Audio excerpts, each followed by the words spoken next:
So my wife and I backpack and hike a lot. The more the remote place, the better. In 2015, my wife and I were in the Bitterroot National Wilderness in Montana. We had been out for 2 weeks on a 100-mile route finding trail. We kind of connected together on a few topo maps to make a loop. We had only seen one other person, Tom. We met him on our second day in and his last day out. He told us he hadn't seen or ran into anyone out there. So as far as we all knew, we were going to be alone out there. He told us hunting season was weeks away, but there might be scouts out, to be very careful with our food, where we eat, and our scent, because it's bear country, and he had seen a few and even one with cubs. He also mentioned that he had heard cougar in the distance, but that we should be okay as long as we stick together. We camped together that night, and the next morning we thanked him for his company, all of the info, and parted ways. For 2 weeks we hiked, saw some cool vistas, swam, saw and heard wildlife, and all the stuff you'd expect to see in the back country. We didn't really think about Tom again after a few days out, and hadn't seen anyone. We took the thought of being alone for granted and let our guard down. As far as other people were concerned, we were all alone out there. We're in our last few days out, winding the trip down, just taking it all in. We find a nice flat tent site, make a fire, some dinner, hang our food bag and walk back to our tent and pass out for a good night's sleep. The next morning, as backpackers do, we break camp as early as possible, get some breakfast and coffee into us. But before we leave camp, I needed to use the bathroom. So I venture away from the tent site to find a suitable spot. As I'm walking around to find a place to dig my cat hole, I come up on a lumped up thing looking like a bush. I was not expecting to run into anyone out here, as we had only seen one other person early on, and no one else since. I wasn't paying attention, as I'm looking for somewhere to go to the bathroom and not looking out for people. These two are in a camo blind type of wrap. I didn't realize that they were there, and they didn't hear or realize that I walked up on them till the last damn minute, when I was right on top of them, tripping over one of their legs. They scared the shit out of me, and I scared the shit out of them. When I hit the guy's leg, I startled him. He kind of jumped up, knocking their blinds off. The guy that was on his knees has a dick in hand, apparently blowing the other guy that is up against the tree. Now the guy on his knees is looking at me dead in the eye, with a look of, what the fuck? Who are you? Oh, fuck, I'm caught. My sight is going back and forth from Hunter, Dick, Hunter, Dick, Hunter. The guy standing yells at me, "What the fuck you doing, man?" They scramble, one trying to stand up, the other pulling his pants up. All the while, both are fighting the fucking blind that's wrapped in between them. I'm in disbelief of what I just came up on. Just stood there for what felt like forever. I stumbled over my words to find an apology and blurt out, "Nothing, guys. Sorry. Man, have fun." And I turned back to my camp in almost a dead run. They yelled out to me to stop, but I didn't. Fucking longest 200-yard sprint ever. When I finally got back to camp, my wife looked at me and instantly knew something had happened, and asked what was up. I told her to grab her stuff, and we hurried out of there without a word. About half an hour to an hour later of sprint hiking, we had to stop. I still hadn't gone to the bathroom, and I still needed to. So we took a spur trail to break, snack, and tell her what happened. She told me that she was worried and that I had scared her. She was scared the whole time, thinking I had been chased by a bear or cougar or something and it was after us. I told her nothing like that it was just two hunters hiding out blowing each other. We talked a bit about it. She asked if I thought they'd look for us. I told her I didn't think so, since they probably left after being caught. No, let's wait them out just in case they are on the trailhead waiting. Like I said, we've been out for about 2 weeks now, and we've been making our way back, and are less than a day's hike from the trailhead at this point. So they must have gone out after being caught, right? After a while of talking it over, We kind of just chuckled it off and hiked onto the creek, where we were going to camp for the night. We made camp off trail in a nice outcrop with no incident. Next morning we wake up, break camp, do our morning routine, and hike out of the trailhead. With that said, we're not really thinking of the two hunters at all anymore. Well, as we get to the trailhead, we meet two ladies that have been prepping breakfast and now cleaning up. As we were walking to the parking lot, they chat with us. You know, the usual backcountry questions of how long we've been out, how many miles we did, if we saw any bears, what we ate. And then almost at the same time, one lady offered up some of their leftover food as the other gal starts yelling, "Hey hubby, these two have been hiking up on the same trail you and so were just out on yesterday, but they were out for 2 weeks. Bring them some of that real food and juice." Hubby pokes his head out of the camper to say hi. Lo and behold, it's the fucking hunter that was against the tree.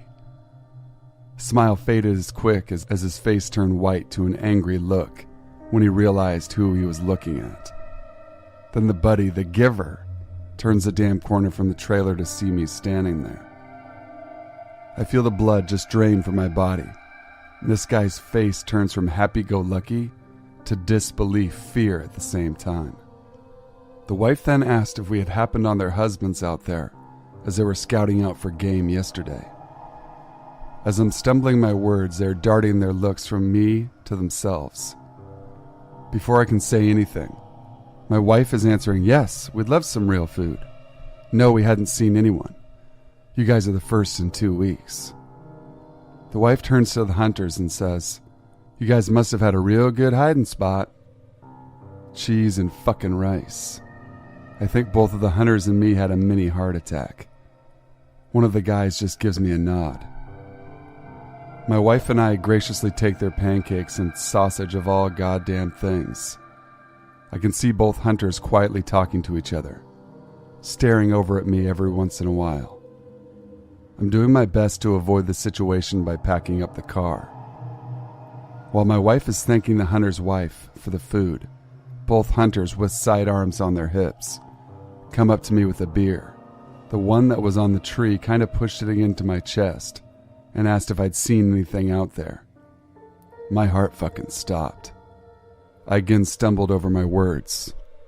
"Oh, other than some wild animals? Nothing worth writing home about."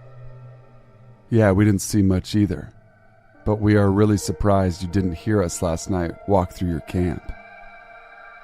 Be careful. You never know what can happen out here in the middle of the woods. After a few seconds, the other one just smirks. They turn to leave with a "have a safe trip home" speech.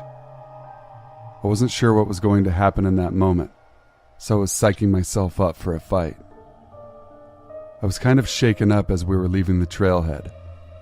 My wife asked if I was okay, and if those were the guys I saw. My reply was, "Yeah, what the fuck do you think, babe?" And then asked what they said to me. I told her I thought I was going to have to fight them, but they just gave me a beer to buy my silence.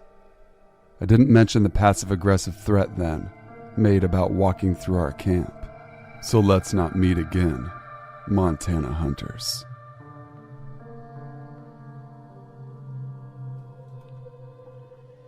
This happened last year, but it was not until this year that things became truly disturbing. I used to live in a big house, a Queenslander as it is known for its design. It was an old wooden home with 2 levels, propped up by a separate dwelling underneath it. I lived with my girlfriend upstairs. It was just us for the majority. We did have one roommate for a bit, but she left. We rented, and our real estate agents told us there may be possums on the roof, which wasn't uncommon, and we did hear them every now and again, usually fighting and screeching like no tomorrow. Sometimes we heard them scurry around, which was not that unusual. It's only when night came around did sounds become more unconventional. One thing possums do not do is scratch or knock. They have rather soft feet and are not known to scratch or make any sort of noise like that. but every few nights we would hear scratch and knocking above our heads in bed, and at the same time it was very annoying. Then some nights it was a little bit stranger. It was on the roof itself rather than the walls, and it was a distinct sound of walking, but not the plodding of 4 feet, the plodding of 2. It sounded like a slow walk from one end of the roof to the other, like a small person walking around. There was weight to it that sounded too human to be an animal. Possums are small and nimble and rather hard to be heard unless they cause a ruckus. We largely ignored it because none of us were game to actually check the roof through the manhole. I often made jokes about there being gnomes on the roof, so none of us took it too seriously. It wasn't until we began moving out that we noticed something about the manhole that was not the same as it had ever been. There were a lot of hand and footprints all around it. We used to sleep in that room and would stare at the roof a lot, but never did we ever see any marks of any kind. I'm still not sure who or what exactly was on the roof, but I never want to ever find out.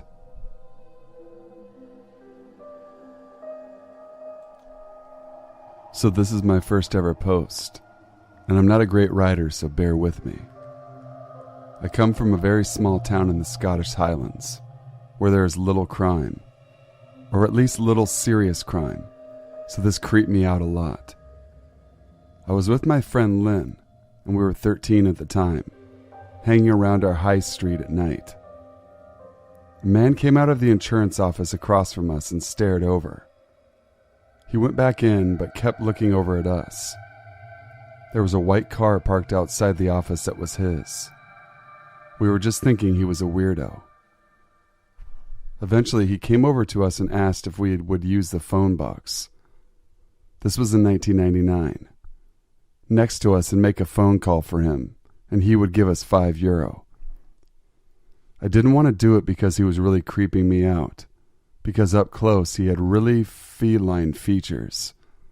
His face kind of looked like a mask, if that makes sense. Just strange. So Lynn said she would do, and off we went into the phone box with the guy.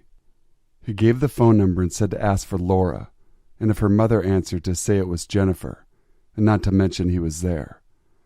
Then when Laura came onto the phone, to hand it over to him, and then leave. Okay, so for me now, I was totally aware that something was really off, and had massive anxiety. Lynn phoned and a woman answered, and said she wasn't in, and asked who was calling.